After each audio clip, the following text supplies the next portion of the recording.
નમસ્કાર દર્શક મિત્રો, સમાચારની વાત કરવામાં આવે તો ઝાલોદ તાલુકાના ચણાસર ગામે એક રહેણાંક મકાનમાં આકસ્મિક આગ ભભૂકી ઉઠતા ઘર વખરી તથા સામાન બળીને ખાખ થઈ ગયો હતો, પરંતુ આગની ઘટનામાં પરિવારનો આબાદ બચાવ થયો. પ્રાપ્ત વિગતો અનુસાર દાહોદ જિલ્લાના ચણાસર ગામના ડુંગર ફળિયામાં આવેલ કસુભાઈ મલાભાઈ ભાભોરના મકાનમાં સાંજના સમયે આકસ્મિક આગ લાગી હતી. મકાનમાં આગ લાગતા સમય સૂચકતા વાપરી પરિવારજનો ઘરની બહાર નીકળી ગયા હતા.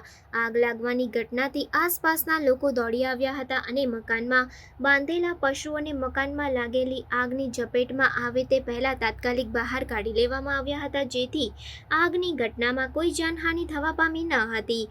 મકાનમાં લાગેલી આગની ઘટનાની જાણ ઝાલોદ ફાયર ફાઇટરને કરતા ફાયર વિભાગના કર્મચારીઓ તાત્કાલિક ઘટના સ્થળે દોડી આવ્યા હતા અને પાણીનો મારો ચલાવી આગ પર કાબૂ મેળવ્યો હતો.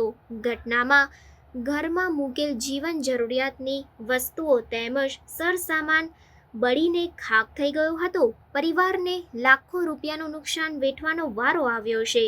મકાનમાં આગ લાગ્યાની ઘટનાની જાણ થતાં તલાટી કમ મંત્રી ઘટના સ્થળે દોડી આવ્યા હતા અને મકાનમાં લાગેલી આગની ઘટનામાં થયેલ નુકસાનનો સર્વે કરી સમગ્ર રિપોર્ટ તાલુકા વિકાસ અધિકારી ઝાલોદને મોકલવામાં આવ્યો હતો.